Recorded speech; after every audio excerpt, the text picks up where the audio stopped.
नमस्कार दोस्तों,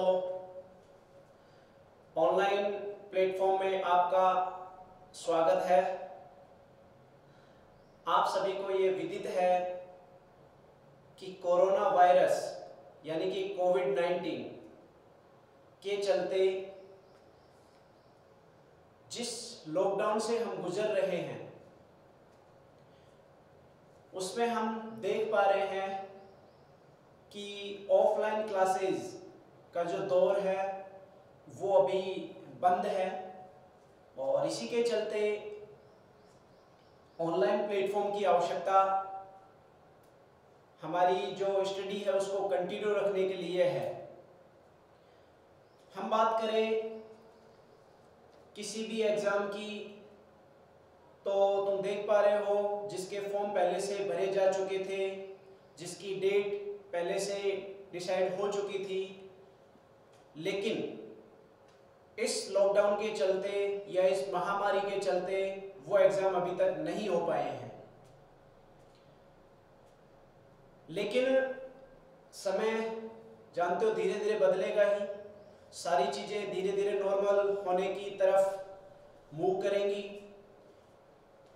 जितने भी एग्ज़ाम होने हैं वो एग्ज़ाम भी होंगे, ठीक है। तो आज हम बात करने जा रहे हैं नेवी और एयरफोर्स की क्लासेस के बारे में।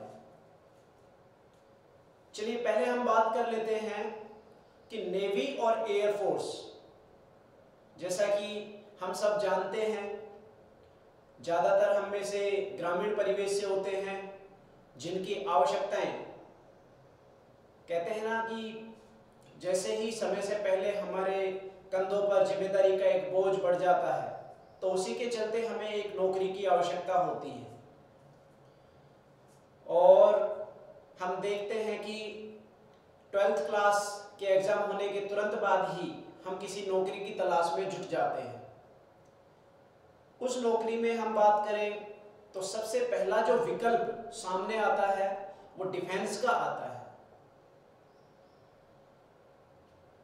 कुछ स्टूडेंट्स नेवी में जाने के लिए भरसक प्रयास करते हैं, कुछ एयरफोर्स में जाने के लिए, और कह सकते हैं कुछ आर्मी में जाने के लिए, या अन्य विकल्पों की बात करें तो अर्धसैनिक बलों में।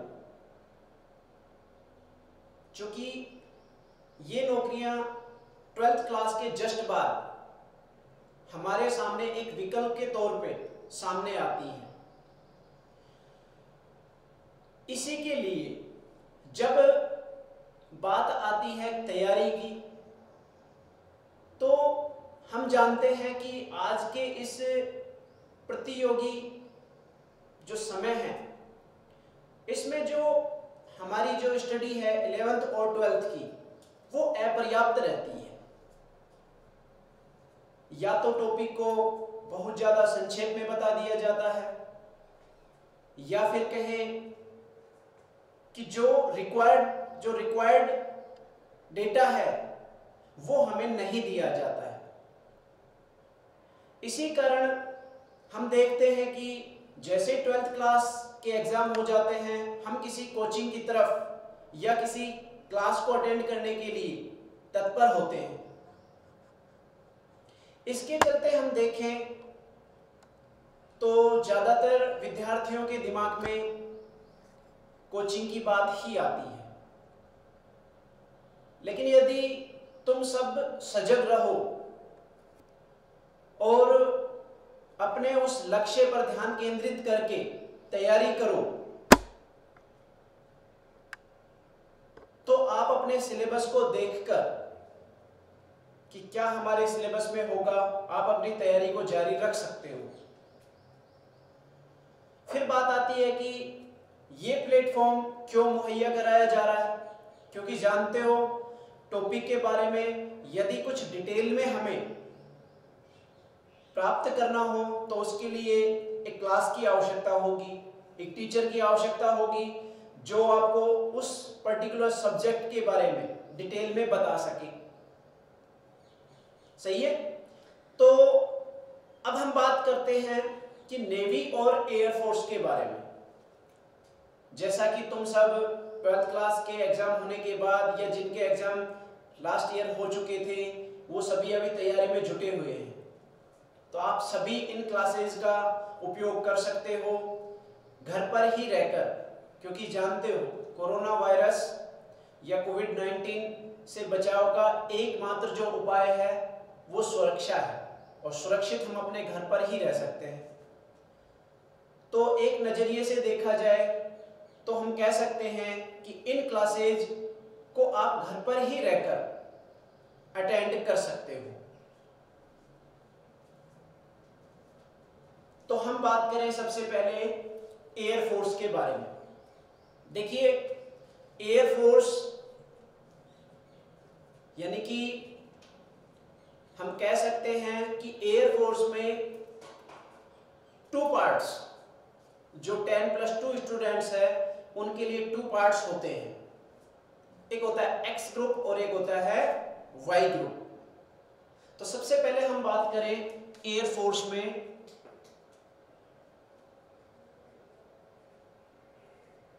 दो ग्रुप है। कौन कौन से? एक एक्स ग्रुप है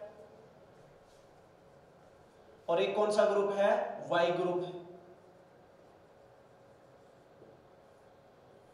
आप सभी के पास नेट की सुविधा उपलब्ध है, आप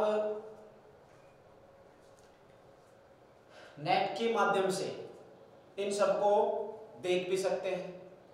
तो सबसे पहले बात आती है कि एक्स ग्रुप की, और हम जानते हैं कि जब एक्स ग्रुप की बात आए तो सबसे पहले दिमाग में जो ख्याल आता है वो आता है कि जो स्टूडेंट्स है वो मैथ साइंस का होना चाहिए, ऐसा ही कहते हैं।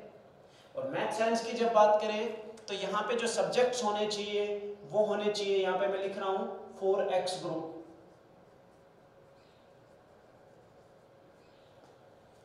सबसे पहले सब्जेक्ट्स की बात कर लेते हैं।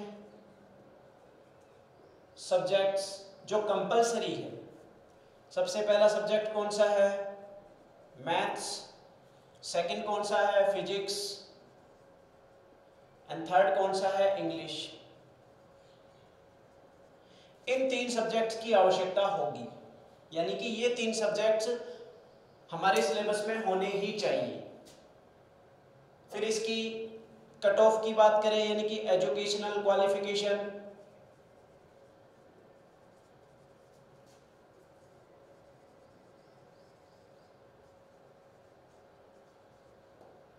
एजुकेशनल क्वालिफिकेशन, तो जब इसकी बात आती है तो ये जो सब्जेक्ट्स है ये 10+2 की बात कर रहा है। किसकी बात कर रहा है? 10+2 मींस 12th क्लास की। तो 10+2 ही होनी चाहिए, जिसके लिए एग्रीगेट जो है, एग्रीगेट जो परसेंटेज है वो 50% होनी चाहिए विद मैथ एंड फिजिक्स। ये तो कंपलसरी होना ही चाहिए, विद मैथ एंड फिजिक्स, ठीक है। और साथ में एंड, ये तो एग्रीगेट परसेंटेज थी 50% with math and physics. And English में, इंग्लिश जो है वो सब्जेक्ट भी तुम्हारे पास होना चाहिए, और उसके भी जो परसेंटेज होंगे वो कितने होंगे? 50% होने चाहिए। ये बात आती है किसकी? एक्स ग्रुप की। अब हम बात करते हैं इसमें, जब नेक्स्ट की बात करें, अच्छा एक सबसे बड़ी बात है, जब आपको ये सब डेटा चेक करने हो तो इसके लिए जो इसकी एयरफोर्स की ऑफिशियल वेबसाइट है उस पर जाकर अपन चेक कर सकते हैं। वेबसाइट क्या होगी इसकी? इंडियन एयरफोर्स .nic.in, ये एयरफोर्स की ऑफिशियल वेबसाइट है। आप सभी उस पर जाकर एजुकेशनल क्वालिफिकेशन क्या होंगी, सब्जेक्ट्स क्या क्या होंगे, सिलेबस क्या होगा, ये सब आप जांच कर सकते हैं, देख सकते हैं। फिर बात आती है यहाँ पे, जब एक्स ग्रुप की बात करें तो एक्स ग्रुप के लिए जब हम बात करें इसके पीएफटी के लिए, किसके लिए? PFT, PFT means PFT. अच्छा, उससे पहले हम देखते हैं कि क्राइटेरिया क्या होगा। उसके लिए सबसे पहले हम बात करते हैं इसके फॉर्म्स कब कब अप्लाई हम कर सकते हैं। एक साल में इसके फॉर्म्स जो है वो 2 टाइम्स ऑफ है अप्लाई कर सकते हैं। एक बार जो फॉर्म निकलते हैं वो जनवरी में, और एक बार जो फॉर्म निकलते हैं वो निकलते हैं जुलाई में। इसके 2 स्टेज है। फॉर्म्स के जो है अप्लाई होने के, जो रिक्रूटमेंट के 2 स्टेज है। कब कब? एक बार जो रिक्रूटमेंट फॉर्म्स अप्लाई करने होते हैं वो जनवरी में, और एक बार किसमें? जुलाई में। लेकिन बात आती है यहाँ पे सबसे पहले कि कौन अप्लाई कर सकता है। उसके लिए गवर्नमेंट ने, या फिर कह सकते हैं एयरफोर्स के जो ऑफिशियल हेडक्वार्टर है वहां से एज लिमिट डिसाइड की गई है। और वो जो एज लिमिट है वो लगभग 16.5 ईयर से 19.5 साल के बीच होती है। ये एज लिमिट की बात हो गई। फिर हम बात करें कि एज लिमिट क्या होगी, एजुकेशनल क्वालिफिकेशन क्या होगी। फिर बात आती है कि इसमें सिलेक्शन की स्टेजेस क्या क्या होती हैं। उससे पहले हम इसके सिलेबस की बात करते हैं। किसकी बात करें? सिलेबस की बात करें कि सिलेबस क्या होगा। चलिए देखिए,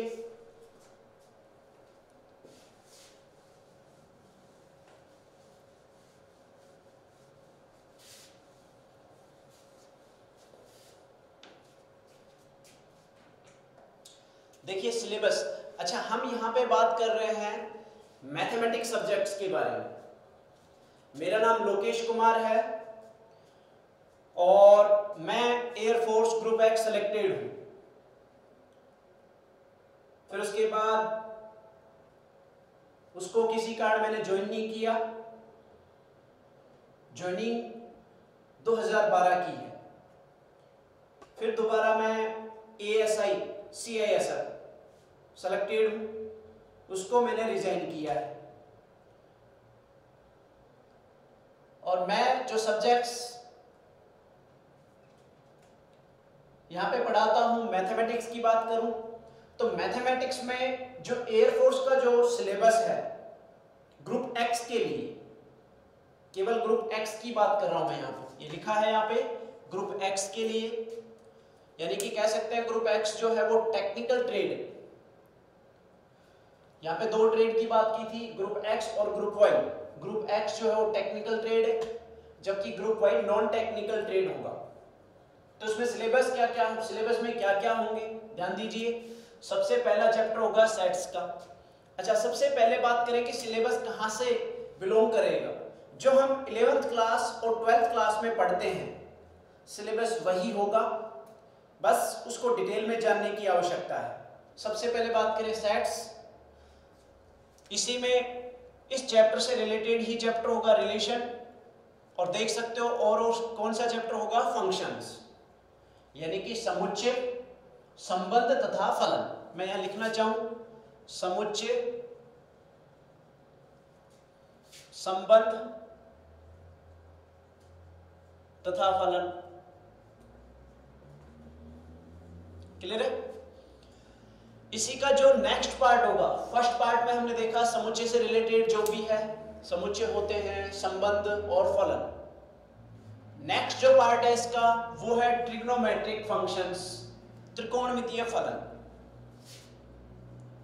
त्रिकोणमितीय फलन। फिर हम बात करें कि जिसका तीसरा पार्ट होगा उसमें सिलेबस में क्या लिखा है?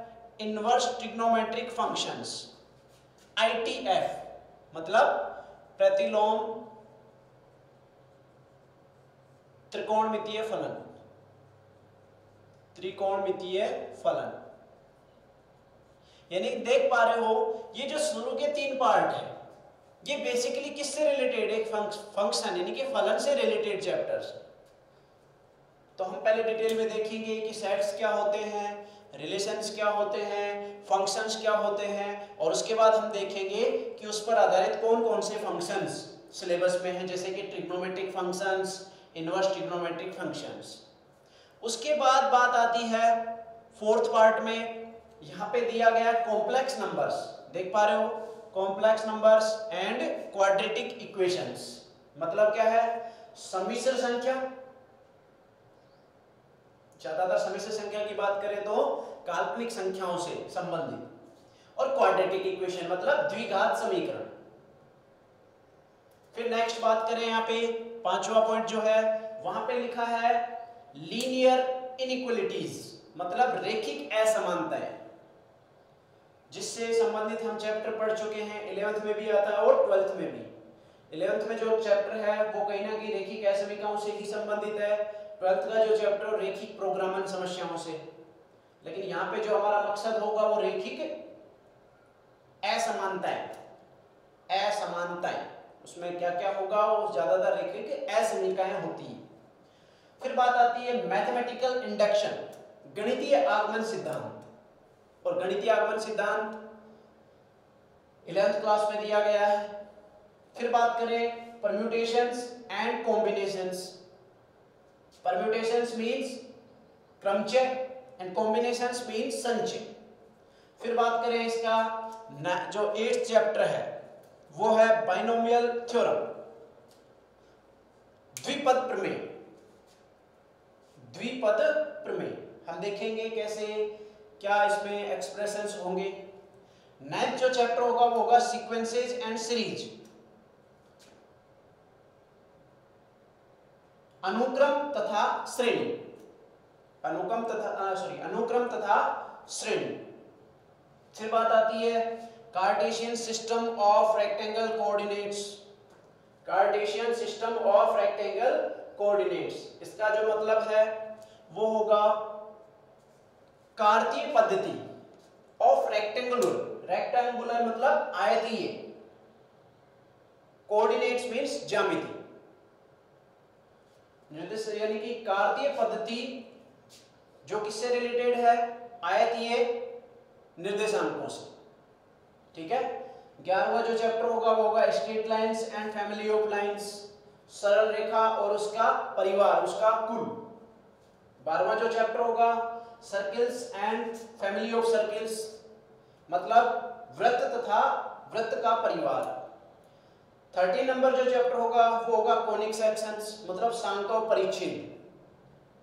इसमें नेक्स्ट सिलेबस देखें तो क्या आएगा,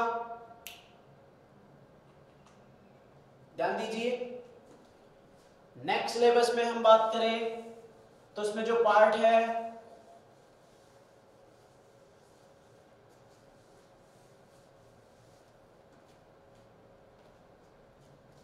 सबसे पहले 14 नंबर जो पार्ट है उसमें है 3 डायमेंशनल ज्योमेट्री, मतलब त्रिविमीय ज्यामिति।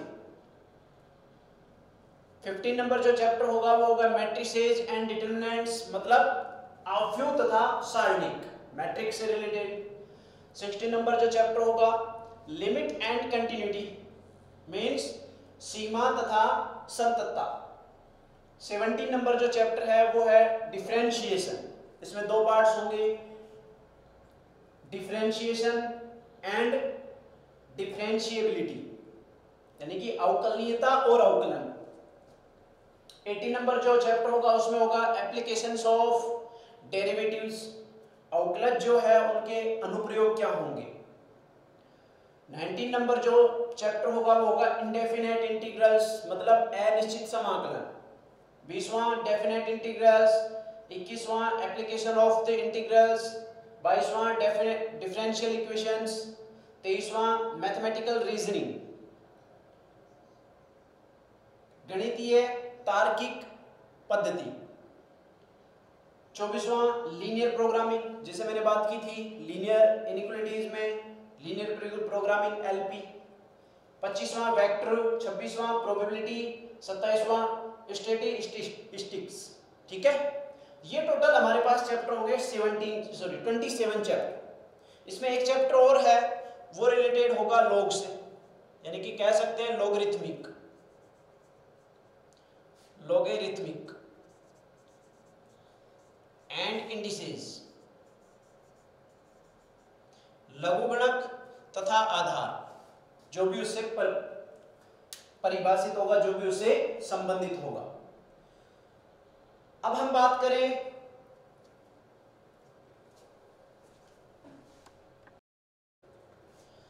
तो इस सिलेबस के द्वारा हम देखेंगे कि जो सिलेबस है एक्स ग्रुप का, उसी में हम सभी चैप्टर्स को डिटेल में स्टडी करने की कोशिश करेंगे। उससे रिलेटेड जो भी क्वेश्चंस होंगे वो हम देखेंगे। अब बात आती है कि सिलेबस के बाद इसमें पीएफटी मतलब क्या होगा। सबसे पहले एक एग्जाम कंडक्ट होगा ऑनलाइन बेस, पेपर जो होगा ऑनलाइन होगा। उस पेपर के माध्यम से जब रिजल्ट डिक्लेयर किया जाएगा तो उसमें पर्टिकुलर जो पेपर्स हैं, यहाँ पे 3 ही पेपर रहने वाले हैं। कौन कौन से थे? फिजिक्स यानी कि मैथ, फिजिक्स एंड इंग्लिश। इनसे रिलेटेड जो पेपर होगा वो केवल एक्स ग्रुप से बात करेंगे। तो एक्स ग्रुप के लिए यहाँ पे जब बात आएगी तो पेपर क्लियर करने के बाद पीएफटी के लिए क्वालिफाई किया जाएगा। जो इंडिविजुअल पेपर की जो कट ऑफ है उसको क्लियर कर जाते हैं। जैसा कि अभी जो हम बात करें 2019 का जो सेकंड स्टेज का जो एग्जाम था एक्स ग्रुप का, उसमें जो कट ऑफ गई थी वो लगभग 36 पॉइंट समथिंग, 36.25 या फिर समथिंग इसी के गई थी। तो उस कट ऑफ से जो अबोव थे उनको पीएफटी के लिए कॉल किया गया। तो पीएफटी का जो स्टैंडर्ड है वो क्या होगा? पीएफटी के स्टैंडर्ड की बात करें तो यहाँ पे सबसे पहला जो पार्ट है वो होगा 1.6 किलोमीटर रनिंग है, और जो टाइम दिया जाएगा वो दिया जाएगा यहाँ पे 6.30 आवर्स, मतलब मिनट्स, मतलब 6.5 मिनट कहें तो। इसमें जो दूसरा पार्ट होगा वो होगा पुशअप से रिलेटेड, यहाँ पे 10 पुशअप। थर्ड जो होगा वो होगा यहाँ पे 10 सिटअप्स, और फोर्थ जो पार्ट होगा वो होगा 20 स्क्वाट्स। स्क्वाट्स मींस जो अपनी आम बोलचाल की जो भाषा है उसमें कहें तो उठक बैठक। यहाँ पे ये इसके पीएफटी में होगा। पहला एग्जाम क्लियर, उसके बाद पीएफटी जो क्लियर करेगा उसको मेडिकल के लिए कॉल किया जाएगा, और मेडिकल स्टैंडर्ड्स आप इसकी जो ऑफिशियल वेबसाइट है उस पर चेक कर सकते हैं। और उसके बाद फाइनल जो मेरिट है वो डिक्लेयर की जाएगी। चलिए अब हम बात करते हैं वाई ग्रुप के सिलेबस की, कि वाई ग्रुप का जो सिलेबस है वो क्या होगा। वाई ग्रुप में डिपेंड करता है कि आप किस सब्जेक्ट से हो, मतलब आप मैथमेटिक्स से भी हो सकते हो, नॉन मैथमेटिक्स से भी हो सकते हो, लेकिन उसमें साथ में एक रीजनिंग का पार्ट और जुड़ जाता है। रागा रीजनिंग मतलब एयरफोर्स में वाई ग्रुप की वाई ग्रुप, तो वाई ग्रुप के लिए जो सिलेबस होगा सेम ही होगा, लेकिन डिपेंड करता है कि आप किसी भी एक सब्जेक्ट से हो सकते हो। इसके लिए कंपलसरी नहीं है कि आप मैथमेटिक्स से ही हो, लेकिन इसमें एक एक्स्ट्रा पार्ट और होता है, वो होता है रागा, RAGA, regional and aptitude and general awareness. मतलब जो रीजनिंग का जो पार्ट है वो होगा, जो एप्टीट्यूड है मतलब 10वीं में जो मैथ है वो होगा, उसके कुछ निश्चित चैप्टर्स हैं, और जनरल अवेयरनेस मतलब जो जनरल सामान्य जो जानकारियां हैं, जीके से रिलेटेड कह सकते हैं, वो होगा। ये वाई ग्रुप का सिलेबस होगा। इसके लिए भी एग्जाम का जो एक चीज और है, जब दोनों के लिए कोई अप्लाई कर रहा हो तो उसके लिए एक ही कॉमन टेस्ट होगा, लेकिन उसमें ये पार्ट एक्स्ट्रा दिया जाएगा। उसमें मतलब कह सकते हैं उसमें जो सब्जेक्ट्स होंगे वो 3 सब्जेक्ट्स तो होंगे ही, और साथ में प्लस एक्स्ट्रा क्या आ जाएगा, रागा। ठीक है, इसका एग्जाम वही सेम, इसकी जब एग्जाम कंडक्ट ऑनलाइन बेस होगा, एग्जाम मोड ऑफ एग्जाम हम कह सकते हैं, इसमें जो एग्जाम का जो माध्यम होगा वो होगा online based, computer based exam हम कह सकते हैं, कंप्यूटर बेस्ड एग्जाम। और जब इसके एग्जाम की बात करें तो वही सेम एग्जाम, पहले एग्जाम को क्लियर करना पड़ेगा। एग्जाम जब क्लियर होगा, जैसे कि ये जो 2019 के सेकंड स्टेज का जो एग्जाम था, इसमें कट ऑफ 37 पॉइंट कुछ थी, उसको करने के बाद, क्लियर करने के बाद फिर पीएफटी के लिए अप्लाई किया जाएगा, कॉल किया जाएगा, और पीएफटी के लिए सेम जो स्टैंडर्ड हमने एक्स ग्रुप में देखा वही इसमें होंगे। अगेन फिर मेडिकल स्टैंडर्ड और फिर फाइनल मेरिट लिस्ट। तुम देख पा रहे हो कि यहाँ पे कंपटीशन काफी बढ़ गया है, एग्जाम का लेवल भी थोड़ा हाई हो गया है, इसीलिए इसको डिटेल में पढ़ने की आवश्यकता है। अब हम बात करते हैं यहाँ पे नेवी के बारे में, कि नेवी के बारे में हम कौन कौन से एग्जाम है जिनको दे सकते हैं और कब उनको अप्लाई किया जाता है। चलिए हम बात करें नेवी की।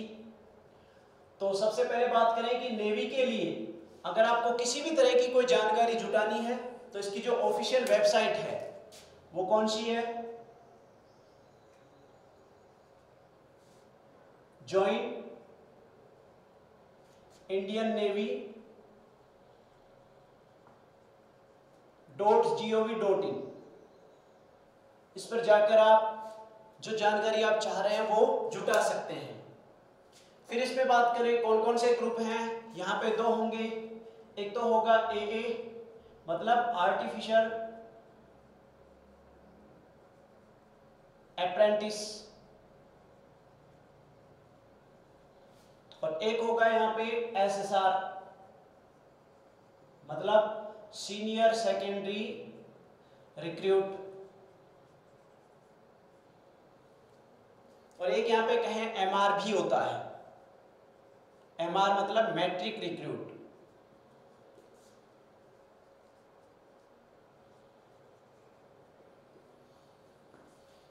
तो हम बात करें सबसे पहले AA के बारे में। देखिए जैसे एयरफोर्स की बात करें तो एयरफोर्स में जो ज्यादातर लोगों की जो ख्वाहिश होती है, ज्यादातर स्टूडेंट्स की जो चाह होती है वो एक्स ग्रुप की होती है। इसमें जब बात करें तो जब चॉइस की बात की जाती है तो ज्यादातर किस में जाना पसंद करते हैं, AA में। तो सबसे पहले इसकी कट ऑफ की बात करें, इसका जो एजुकेशनल क्वालिफिकेशन है वो क्या होगा, किसकी बात कर रहे हैं हम, AA के लिए। AA के लिए जो एजुकेशनल क्वालिफिकेशन है वो क्या होगा, यहां पे चाहिए हमें 60% एग्रीगेट मार्क्स चाहिए विद मैथ एंड फिजिक्स।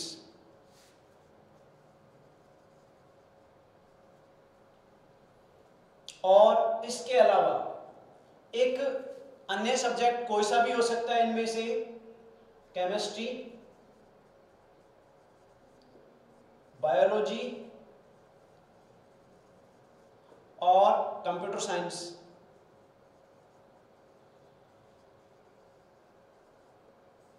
यानी कि कह सकते हैं AA के लिए, यानी कि नेवी के लिए कहें तो नेवी के लिए बायो के स्टूडेंट्स भी अप्लाई कर सकते हैं। एयरफोर्स में बायो के स्टूडेंट्स जो हैं वो केवल Y ग्रुप में अप्लाई कर सकते हैं, X ग्रुप में नहीं कर सकते।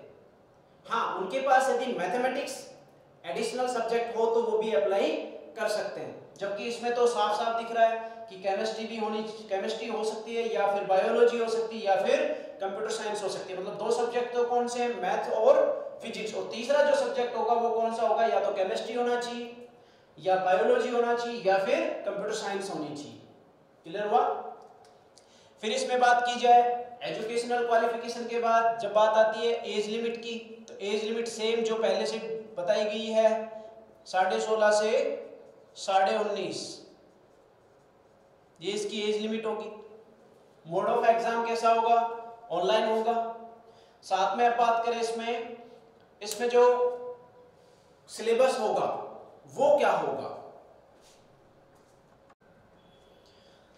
देखिए सिलेबस इसका कहीं ना कहीं ग्रुप X के सिलेबस से ही मैच कर रहा है, वही सब वापस इसमें दिया गया है। Relations and functions, logarithmics, complex number, quadratic equations, sequence and series, trigonometry, Cartesian system of rectangular coordinates, straight lines, family of straight lines, circles, conic section, permutations and combinations, vectors, exponentials and logarithmic series. 14 number sets and set theory. 15 number statistics. Next क्या होगा इसमें, इसके next part में बात करें तो introduction to 3 dimensional geometry, मतलब त्रिविमीय ज्यामिति परिचय। फिर बात करें प्रोबेबिलिटी, प्रायिकता, फंक्शंस, लिमिट्स एंड कंटिन्यूटी, संबंध, उससे रिलेटेड क्या होगा, सॉरी फलन, उससे रिलेटेड क्या होगा सीमा, और क्या होगा उसमें कंटिन्यूटी, संततता। फिर बात करें डिफरेंशिएशन, जैसे पहला बताया उसी प्रकार इसमें तो इसके 2 भाग होंगे, एक अवकलनीयता और एक इसके अवकलन। Same applications of derivatives, syllabus same ही है, कुछ खास अंतर नहीं है। Indefinite integrals, binomial theorem, matrices, determinants and definite integrals. चलिए अब हम बात करते हैं यहाँ पे एसएसआर के लिए। तो जब एसएसआर की बात करें तो यहाँ पे क्या होगा, एसएसआर में सबसे पहले हम बात करते हैं एसएसआर में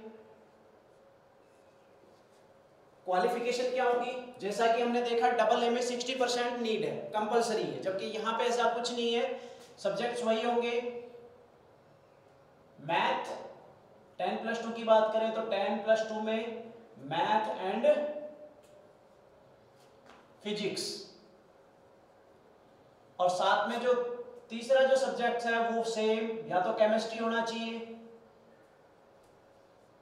या फिर हम कहें या फिर बायोलॉजी,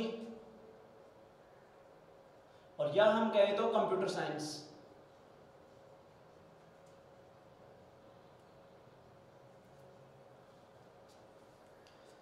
एज लिमिट वही जो ए के लिए है वही इसमें होगी। फिर हम बात करें कि जब ऑनलाइन एग्जाम क्लियर हो जाए तो उसके बाद पीएफटी के लिए कॉल किया जाता है, और इसके लिए जो पीएफटी में जो स्टैंडर्ड है वो कुछ इस प्रकार होगा। सबसे पहले 1.6 किलोमीटर जो रनिंग है वो 7 मिनट्स में, यहाँ 7 मिनट दिए जाएंगे जो कि एयरफोर्स में 6.5 मिनट का समय है। दूसरे नंबर पे यहाँ होगा 20 स्क्वाट्स, उठक बैठक, और पार्ट होगा इसमें किसका होगा, पुशअप का होगा, 10 पुशअप्स। क्लियर है, ये इसका फिजिकल फिटनेस टेस्ट पीएफटी के लिए जो स्टैंडर्ड्स है वो कुछ इस प्रकार होंगे। जब आप ऑनलाइन एग्जाम क्लियर कर लेते हो तो आपको पीएफटी के लिए कॉल किया जाता है। पीएफटी कॉल करने के बाद फिर आपका मेडिकल किया जाता है, और जब सब क्लियर हो जाता है उसके बाद मेरिट लिस्ट जो आएगी उसमें आपके स्कोर के आधार पे आपका सिलेक्शन होगा। ठीक है, इसमें भी जब बात करें तो इनका जो टेस्ट होगा वो एक साथ होगा, डबल ए एंड एसएसआर, और इसमें जो सिलेबस होगा किस किस का होगा, फिजिक्स, मैथ, और इनमें से कोई एक सब्जेक्ट से रिलेटेड, ठीक है, कोई भी एक सब्जेक्ट है, और इसके अलावा जो होगा वो जनरल अवेयरनेस भी होगी, यहाँ पे रीजनिंग और जनरल अवेयरनेस हम कह सकते हैं, ये इसके सिलेबस में है। चलिए अब हम बात करते हैं यहाँ पे कि सिलेबस के द्वारा हम इसके जो चैप्टर्स हैं उसको डिटेल में देखेंगे, क्या होगा, कैसे क्या हमें उसको डिटेल में पढ़ना है। अच्छा, उसके लिए सबसे ज्यादा जरूरी है एक रूपरेखा तैयार करना। तो घर पर रहकर आप सबसे पहले डिसाइड कीजिए कि हमें जो सिलेबस है उसको कितने चरणों में हमें कंप्लीट करना है और कब तक कंप्लीट करना है। जब तक ये रूपरेखा तैयार नहीं करोगे सिलेक्शन कहीं ना कहीं आपसे बहुत दूर होगा। अपने आप को उस सिचुएशन में डालिए कि हमें अगर नौकरी चाहिए तो उसके लिए पढ़ाई तो कंटिन्यू करनी ही पड़ेगी। उसके लिए सबसे ज्यादा जरूरी जो है वो है टाइम मैनेजमेंट। अगर आप टाइम को व्यवस्थित कर पा रहे हो, टाइम के अनुसार अपने आप को व्यवस्थित कर पा रहे हो, तो आपसे एक उम्मीद की जा सकती है कि आपका सिलेक्शन, मतलब आप सिलेक्शन के कहीं नजदीक आ चुके हैं। टाइम मैनेजमेंट के बाद आती है बात सिंसियरिटी की। कहीं ना कहीं उस विषय या उस सब्जेक्ट को लेकर आपके मन में एक गंभीर थिंकिंग होनी चाहिए, जिसके द्वारा हम कह सकें कि हमें वास्तव में उस सब्जेक्ट को पढ़ते हुए सिलेक्शन लेना है। तीसरी बात हम करें तो हम कह सकते हैं आपका जो सिलेबस है उसके बारे में कितना डिटेल में, यानी कि कितना उसके प्रति कहते हैं ना कि बेसिक नॉलेज कहां तक है, आपको उस सब्जेक्ट की बेसिक नॉलेज कहां तक है, उसमें कितना आप जानते हो, कितना आपने पढ़ा है, कितना आपको आता है, कितना आप करना चाहते हैं और कितना आपसे हो पाता है, ये सब डिपेंड करता है। और आप जानते हो गणित विषय के लिए जब बात करें तो यहाँ पे कोई रटंत विद्या काम में नहीं आती है। इसके लिए तो कहते हैं ना कि करत करत अभ्यास थे जड़मति होत सुजान। यहाँ तो लगातार आपको एक्सरसाइज करते रहनी है। टॉपिक हम डिस्कस करेंगे, क्वेश्चंस हम बताएंगे, लेकिन उनसे रिलेटेड जितने भी क्वेश्चन आपको बुक लेके आनी पड़ेगी, बुक लाकर फिर उसमें देखना है कि कितना डिटेल में क्वेश्चंस दिए गए, कोई अच्छी बुक पढ़नी है वहां पे, और तब जाके हम एक उम्मीद लगा सकते हैं कि हाँ हम सिलेक्शन ले सकते हैं। और आप जानते हो जब हम इस कोरोना वायरस की इस महामारी से लड़ते हुए इससे बाहर निकलेंगे तो हमारे पास ऑप्शंस लिमिटेड होंगे, क्योंकि सभी ऑनलाइन क्लासेस की तरफ मतलब एक फोकस है, ऑप्शंस रिलेटेड है, कंपटीशन बहुत ज्यादा होगा और कहीं ना कहीं पैसों की तंगी होगी, आर्थिक तंगी। तो उसको ध्यान में रखते हुए हमें नौकरी की आवश्यकता होगी और उसको पाने के लिए हमें अभी से सजग हो जाना है। ठीक है, चलो आज हम बात करते हैं। सबसे पहला जो चैप्टर है दोनों ही सिलेबस का, यानी कि दोनों नेवी और एयरफोर्स के लिए, उसमें सबसे पहला चैप्टर होता है कौन सा? सेट्स, रिलेशन और फंक्शंस। मतलब हम कहें समुच्चय, संबंध तथा फलन। और इसमें सबसे पहले बात करते हैं किसकी? समुच्चय की। समुच्चय का जो गणितीय अर्थ है इसका मतलब होगा वस्तुओं या संख्याओं का सुपरिभाषित संग्रह है। हम इसे परिभाषित करें तो कैसे करेंगे? वस्तुओं या फिर कहें संख्याओं का सुपरिभाषित संग्रह है।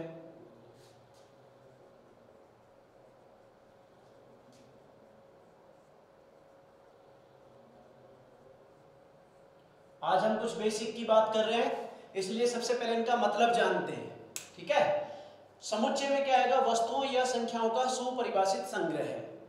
वस्तुएं हो सकती है, संख्याएं हो सकती है, कुछ अक्षर हो सकते हैं, कुछ शब्द हो सकते हैं।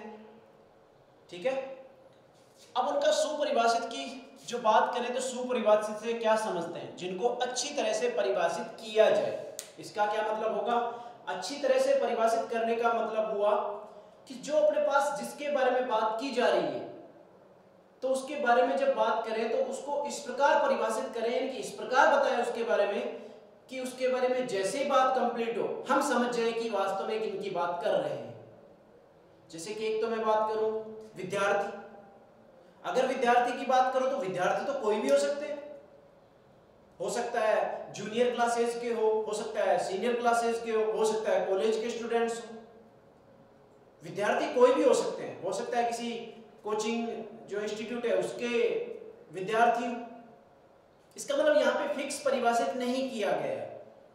अब मैं बात करूं कि कोई भी एक पर्टिकुलर, जैसे कि अपने प्राचीन काल में तक्षशिला विश्वविद्यालय कहा जाता था। तक्षशिला नाम आ गया तक्षशिला का, इसका मतलब वहां पे कौन से स्टूडेंट्स की बात हो रही? केवल उन स्टूडेंट्स की जो तक्षशिला में पढ़ रहे थे, उन शिष्यों की बात हो रही है यहाँ पे। ठीक है, अब उनके बारे में भी यदि बात करें तो उसमें जैसे अपन जानते थे कि पहले जो गुरुकुल थे उन सब में जो स्टूडेंट्स थे या तो किसी राजाओं के पुत्र होते थे या ब्राह्मण होते थे या फिर अन्य जो कोई पढ़ने के लिए प्रेरित किए जाते थे वो सब होते थे। अब उसमें भी यदि बात कर लीजिए पर्टिकुलर जैसे किसी मगध राज्य की, तो मगध के कितने वहां पे स्टूडेंट्स हैं, कितने शिष्य हैं, उनकी बात करें। तो उस प्रकार हमें परिभाषित कर दिया गया है, बांध दिया गया है कि वास्तव में इसकी बात करें। और हम बात करें अब स्टूडेंट्स की, जैसे कि यहाँ पढ़ रहे हैं तो यहाँ पे कक्षा 12 के स्टूडेंट्स, तो कक्षा 12 के स्टूडेंट्स की बात आएगी। उसके लिए भी किसी पर्टिकुलर स्कूल या कॉलेज से जोड़ दो उनको। कॉलेज में तो होते नहीं है, किसमें होंगे? स्कूल में। तो स्कूल में जो 12th के स्टूडेंट्स है वो कितने हैं? अब उसमें भी किसकी बात करें? साइंस मैथ की। तो मैं कहूं जो वास्तव में जो सुपरिभाषित का मतलब होगा वो कुछ इस प्रकार होगा, कक्षा 12 संकाय बता दो, विज्ञान संकाय,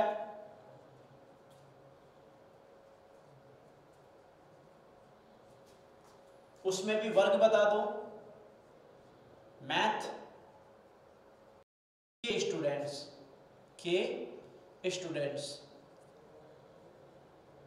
तुम देख पा रहे हो यहाँ पे कि यहाँ पे कक्षा 12 की बात की है और उसमें भी कौन सी संख्या है कि विज्ञान संख्या है, कि हमारा जो ध्यान है वो पूरी तरह की किस पे फोकस हो गया? विज्ञान संख्या पे। और उसमें भी बात कर ली कि जो वर्ग है वो कौन सा होना चाहिए? मैथ का। मतलब केवल मैथ के स्टूडेंट्स, उनकी बात यहाँ पे कर ली गई। इसका मतलब ये क्या कर दिया गया? पूरी तरह से सुपरिभाषित। अब जैसे कि मैं बात करूं यहाँ पे भारत का एक नगर, अब नगर में किसी भी प्रकार के नगर वो डिपेंड करता है कि हम किस टाइप में बात कर रहे हैं, यानी कि उसको सुपरिभाषित नहीं किया गया। तो क्या करें? अब मैं कह दूं भारत के महानगर, एक शब्द जोड़ दिया गया महानगर। तुम जानते हैं भारत के कितने महानगर है? 4। उन सबको हम लिख सकते हैं। कौन कौन से हो गए? दिल्ली, मुंबई, चेन्नई और कोलकाता। तो इस प्रकार हम लिख सकते हैं इसको। क्लियर है? इस प्रकार हम देखते जाए तो हमें क्या करना चाहिए? उसको सुपरिभाषित करना चाहिए। उसके बाद बात आती संग्रह की। संग्रह का मतलब होगा इकट्ठा करना। संग्रह का बेसिकली मतलब क्या होगा? इकट्ठा करना। ठीक है? तो इन सबको कैसे जैसे बता दिया गया है, सबसे पहले उसको सुपरिभाषित किया गया, उसके बाद उन सबको इकट्ठा कर लिया गया है। ये बात आती है किसमें? समुच्चय में। अब बात आती है समुच्चय को लिखने का तरीका क्या होगा। जैसा कि हम पहले पढ़ चुके हैं, कुछ संक्षेप में जो पढ़ा है उसी की बात कर लेते हैं, फिर डिटेल की बात करेंगे। संक्षेप में जो हमने पढ़ा, समुच्चय को लिखने का जो तरीका है वो क्या है? कैपिटल अक्षर के द्वारा, कैपिटल लेटर्स। जैसे कि ए है, बी है, सी है, एक्स है, वाई और जेड, इस प्रकार ETC एटसेट्रा कह सकते हैं। फिर उसके बाद उसके समुच्चय जो होगा उसके अवयव क्या होंगे? अवयव को हमेशा स्मॉल लेटर्स के द्वारा लिखेंगे, जैसे कि A, B, C, X, Y और Z ETC। प्रदर्शित करने के लिए मझले कोष्ठक का उपयोग करेंगे। कौन से कोष्ठक का? मझले कोष्ठक का। जैसे कि ये कोष्ठक हो गए। क्लियर है? और साथ में जो अवयव होंगे उनके बीच में कॉमा का उपयोग किया जाएगा। किसका? कॉमा। इसका मतलब जैसे मैं किसी समुच्चय की बात करूं तो यहां पे लिखूं, समुच्चय को लिख दिया A के द्वारा और इसके अवयव मैंने ले लिए यहाँ पे A, B और C। सबसे पहले इनके बीच में क्या लगा देना है? कॉमा, और साथ में इनको मझले कोष्ठक में बंद कर देना है। ये समुच्चय को प्रदर्शित करने का तरीका है। समुच्चय को प्रदर्शित करने के बाद हम देखते हैं कि इसके अवयव की जो बात कर ली, फिर बात आती है कि समुच्चय के प्रकार क्या क्या हो सकते हैं।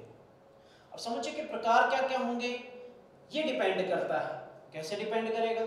समुच्चय के प्रकार की जब बात करें तो सबसे पहले डिपेंड करे, सोचे इस बारे में कि समुच्चय में अवयव कितने हैं या अवयव क्या क्या है या समुच्चय कहां तक फैला हुआ है, इन सब पे डिपेंड करेगा। सबसे पहला जो समुच्चय आता है वो आता है शून्य समुच्चय। कौन सा? शून्य समुच्चय। क्लियर है? शून्य समुच्चय की जब बात आएगी तो शून्य का मतलब यहां पे जिसमें, और जिसको हम कह सकते हैं रिक्त समुच्चय, रिक्त समुच्चय। और इसमें भी सबसे पहले बात आए तो इंग्लिश में बात करें तो क्या कह सकते हैं? Empty set. क्या होगा? नाम से ही पता चल रहा है, रिक्त का मतलब खाली। एक ऐसा समुच्चय जिसमें एक भी अवयव ना हो, जिसमें कोई भी अवयव ना हो। और खाली समुच्चय को दिखाने के लिए हम किसका उपयोग करते हैं? फाई का। फाई या फिर इस प्रकार भी दिखा सकते हैं, लेकिन इसमें कुछ भी नहीं लिखना है। जीरो भी नहीं लिखना है। अगर जीरो लिख देंगे, जीरो एक अवयव हो गया, एक संख्या, एक संख्या है और ये एक संख्या है तो उसमें अवयव कितना हो गया, एक। लेकिन यहाँ पे जीरो कभी भी नहीं लिखना है। ये रिक्त समुच्चय हो गया। फिर बात आती है कौन सा, अशून्य समुच्चय। अशून्य समुच्चय, अशून्य का मतलब ही पता चल गया, नॉन एम्प्टी सेट।